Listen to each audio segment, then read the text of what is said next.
2004, Rifka Cipaning menulis dalam koran Hari Sore, Suara Pembaharuan. Dia mengatakan hanya dengan Nasakom saja Indonesia bisa keluar dari persoalan bangsa ini. Terbit tanggal 18 bulan Maret tahun 2004 yang mengatakan bahwa Nasakom adalah solusi Indonesia. 2004 Nasakom. Apakah tahu Nasakom? Belum tahu. Nasakom itu nasionalis, agama, komunis. Apa nasionalisnya? PNI. Apa agamanya? NU. Apa komunisnya? PKI. Itu tiga kawan tahun 63 bersatu untuk lebih kuat membela apa yang mereka mau. Awal reformasi ada Nasakom juga. Apa nasnya? PDI Perjuangan. Apa A-nya?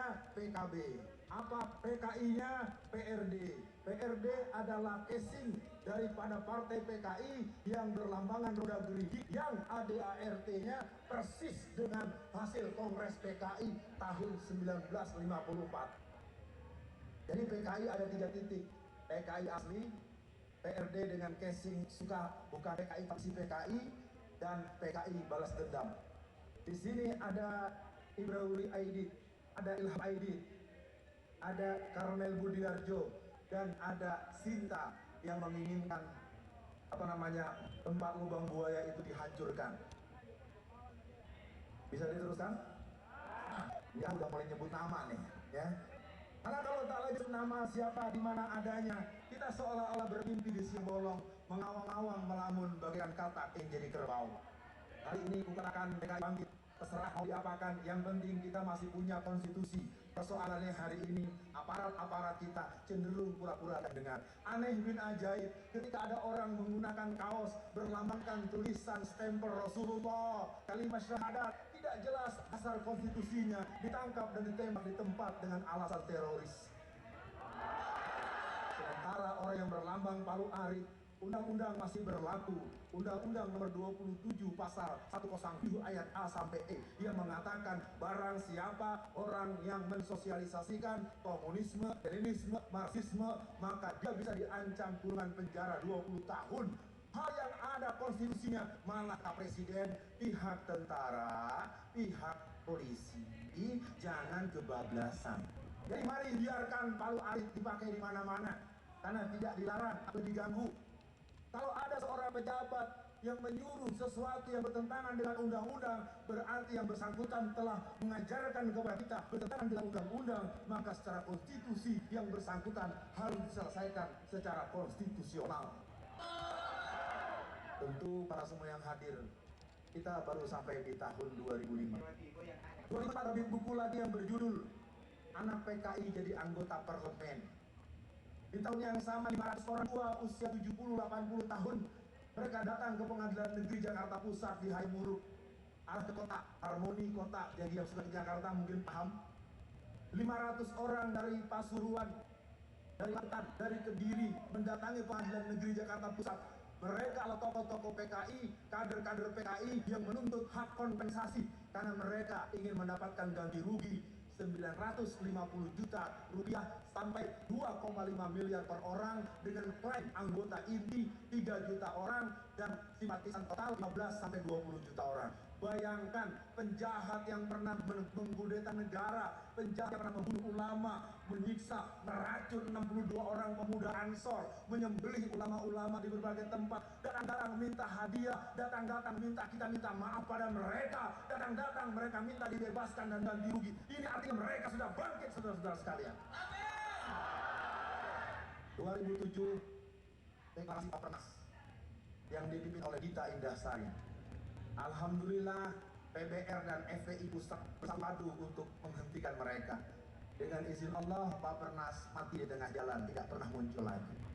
2008 terbit buku yang berjudul 50 tahun anak PKI. Itulah tulisan dari Rifka Cipaning, sang gerwani muda yang membentuk pasukan gerwani sekarang Indonesia. Dia mulai membuat kader-kader yang dilaksanakan, terus ke Cirebon, terus bergerak ke basis-basis Jawa Tengah dan Jawa Timur. Artinya mereka terus mempersiapkan. Maka kadang-kadang ku bertanya, ada di mana wanita-wanita muslimat, ada di mana wanita-wanita mubahirat yang mengerti terhadap gerakan PKI? Ini mungkin perlu tempat dan waktu untuk menjelaskannya. 2010 Kongres PKI yang ke-10. Tempatnya di Desa Ngabrak, Magelang, dengan cover pelatihan pupuk organik. Lahirlah dua orang nama yang muncul ke permukaan. Sang ketua bernama Wahyu Setiaji, usianya 39 tahun. Ia berasal juga dari Jazirah, Jawa Tengah. Tugasnya ke luar negeri untuk membangun jaringan komputer. Wakil ketua yang bernama Teguh Karyadi tinggal di Semarang, ayahnya juga di Semarang. Ayahnya masih hidup dan dia masih hidup. Tugasnya membentuk pasukan bersenjata angkatan kelima. Dia bentuk dari Temanggung, Malang, dan daerah-daerah basis termasuk di Solo. Artinya kalau gerakan-gerakan sudah mengarah seperti itu, mari kita lihat kelakuan mereka yang berikut.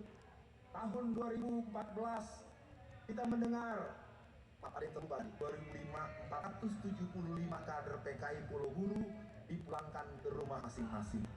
Catat baik-baik, 475 kader Pulau Buru sudah kembali dalam posisi sebagai profesor University of Pulau Buru. Maka jangan heran terbit film yang berjudul Pulau Buru Tanah Air Kita. Kajian kenegaraan itu sebuah isyarat bahwa kami punya negara baru akan siap kami sementara disebut dulu namanya Republik Soviet Indonesia, Republik Soviet Madiun. Mereka punya dan mereka bertesis dengan Pulau Buru Tanah Air kita. 2014 1 Mei penetapan libur nasional untuk Hari Buruh itu adalah pencapaian target PKI. Karena 1 Mei buruh libur bukan program bangsa kita, bukan program negara kita, bukan tuntutan para karyawan-karyawan kita. Itu rekomendasi Komite Komunisme Internasional di Perancis tahun 1916. Libur 1 Mei sama dengan libur 1 Juni, itu bukan libur kesepakatan nasional, itu libur sepihak. Aksi PKI menetapkan 1 Juni sebagai libur yang berhubungan dengan Pancasila. Jadi hari semakin jelas, warna semakin terang benderang. Semoga hati tetap tenang, jihad dilakukan dengan iman dan ilmu. Jadi saya katakan buat para pendengar dan para hadirin penyampaian ini, bahwa kebangkitan PKI sudah jelas-jelas. Kalau masih ada yang bilang itu bohong, mendramatisir, siapa yang melemah-lemahkan kebangkitan PKI, siapa yang menyepelekan kebangkitan PKI, berarti dia PKI yang ke-95. Maaf, saya menyebut tidak dalam posisi memojokkan. Saya menyebut fakta, silakan periksa nanti pengurus PC Kendal. Betulkah tanggal 23 Mei tahun 2015 diselenggarakan refleksi ulang tahun PKI yang ke-95. Mereka sudah bergerak di mana-mana. Mereka katakan I'm young generation PKI.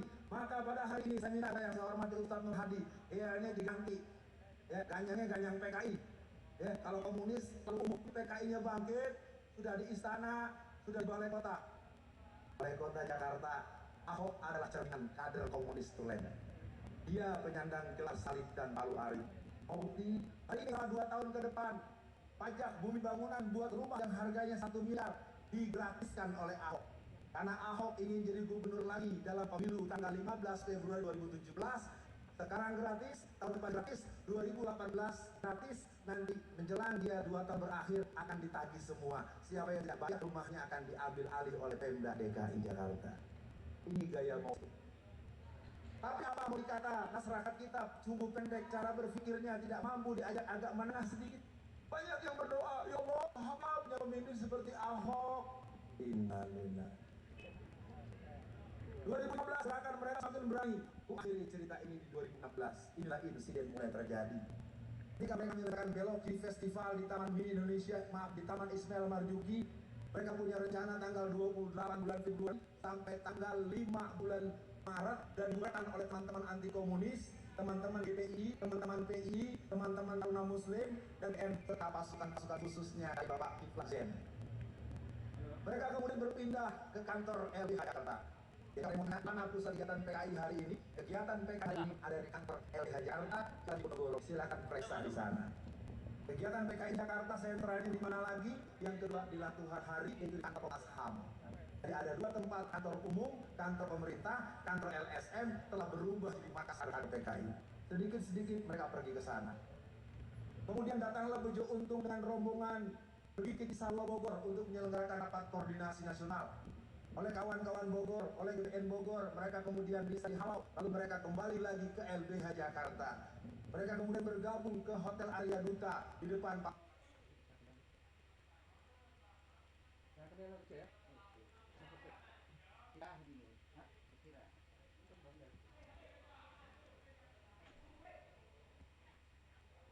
Indonesia.